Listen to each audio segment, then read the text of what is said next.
Quoi une VAE? Alors, c'est une excellente question parce que si tu vas sur Google, tu tapes VAE, on va te dire que c'est un vélo assistance électrique, ce qui n'est pas faux, mais là, en l'occurrence, la VAE, c'est une validation des acquis de l'expérience. En fait, c'est un dispositif qui existe depuis très très longtemps, mais qui a été complètement rénové depuis 2022. Il y a une réforme et qui fait maintenant que ce dispositif, il est accessible à tout le monde. Quel que soit ton âge, ton statut social, ta nationalité, ton niveau de formation, tout le monde peut faire une VAE, une validation des acquis de son expérience. Parce que quand on parle d'expérience, aujourd'hui, la VAE est ouverte à tout type d'expérience. Tu vois, il n'y a pas une durée requise. C'est-à-dire qu'on va regarder ton expérience professionnelle, mais aussi ton expérience personnelle. Si tu as fait du bénévolat, du volontariat ou les proches aidants, voilà, quel que soit le type d'expérience, on va valoriser ça. Ok, du coup, ça veut dire que c'est pas une formation alors? Non, c'est ça, c'est pas une formation. La formation, tu vas retourner sur les bancs de l'école pour acquérir de nouvelles compétences et qui seront ensuite formalisées dans un diplôme. Avec la VAE, on dit souvent que c'est la troisième voie pour obtenir un diplôme, dans le sens où tu n'as pas besoin d'acquérir ces nouvelles compétences parce que tu les as déjà. Mais simplement, tu n'as pas le diplôme qui formalise, qui prouve, qui atteste ces compétences. Donc l'idée, c'est pour ça que c'est une vraie reconnaissance, c'est grâce à ce dispositif, tu vas pouvoir obtenir le diplôme qui correspond vraiment à ta valeur, à tes compétences, à ton vécu. Ok, mais tu vois, moi, on m'a dit que ça prenait beaucoup de temps, beaucoup d'investissement personnel. Alors, c'est sûr qu'il ne faut pas se le cacher, la VAE, c'est un travail personnel à fournir.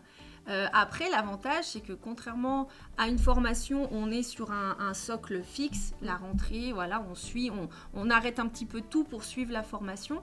La VAE, elle peut très bien se dérouler en parallèle de ton emploi, si tu es déjà salarié, ou de ton activité professionnelle d'une manière générale. C'est-à-dire que c'est un dispositif qui est totalement souple, flexible. En moyenne, la durée d'une VAE, c'est entre 6 et 8 mois. Mais après, tout dépend de ta motivation, de ta disponibilité. Ça peut être plus long, ça peut être aussi plus court. En fait, c'est toi qui dis le rythme et l'intensité que tu veux donner à ce dispositif. Mais l'avantage, c'est que si tu es accompagné dans la démarche de VAE, tu vas pouvoir t'alléger de tout ce qui va te faire perdre du temps et de l'énergie. Je pense notamment aux démarches administratives, le choix de la certification qui colle le mieux à tes compétences. Tout ça, c'est des domaines où on peut vite perdre du temps. Et tu iras plus vite, tu seras plus efficace. Oui, donc toi, tu me conseilles vraiment d'être accompagnée. Les chiffres, les statistiques prouvent que des personnes qui ne sont pas accompagnées dans le cadre d'une VAE abandonnent, ne vont pas jusqu'au bout du projet. Ce qui est dommage parce qu'il y a déjà du temps, il y a de l'énergie qui est investie. Le premier frein de la VAE, c'est pas que c'est difficile, c'est pas un échec au jury, etc. C'est l'abandon, c'est la perte de motivation. Parce que, comme je te l'ai dit, ça peut être sur un dispositif qui peut aller jusqu'à 8 mois, voire plus. Donc forcément, on a des hauts, on a des bas. Et puis il y a des moments où s'il n'y a personne à côté de nous qui nous dit « Allez, vas-y, lâche pas maintenant. Tu regardes déjà derrière toi tout ce que tu as parcouru. » C'est vrai qu'on peut abandonner plus facilement. Et du coup, tu pourrais me dire concrètement qu'est-ce que pourrait m'apporter votre organisme? Alors, grâce à l'accompagnement, tu vas avoir une personne dédiée, donc un consultant, qui va t'accompagner de A à Z tout au long de ta démarche. L'accompagnement, ça va être cette motivation, mais ça va être aussi ce regard d'expert par rapport à tes compétences. On va faire une cartographie. Et on va voir, comme je disais, on va prendre en compte aussi bien tes expériences pro, perso, bref, on va faire la cartographie totale de tout le point. Et on va ensuite choisir la certification qui correspond le plus à tes compétences et qui, bien sûr, correspond à ton projet professionnel. Et suite à ça, tu vas avoir des séances de travail individuelles avec ton accompagnateur. Entre chaque séance, tu auras un petit travail personnel à faire pour avancer pas à pas. Et finalement, ça rend beaucoup plus digeste la VAE et au final, tu auras rédigé ton dossier étape par étape. Et l'accompagnateur aussi va te préparer à l'entretien devant le jury. Donc, il y aura une simulation de jury où tu vas pouvoir vraiment te préparer, anticiper les questions du jury.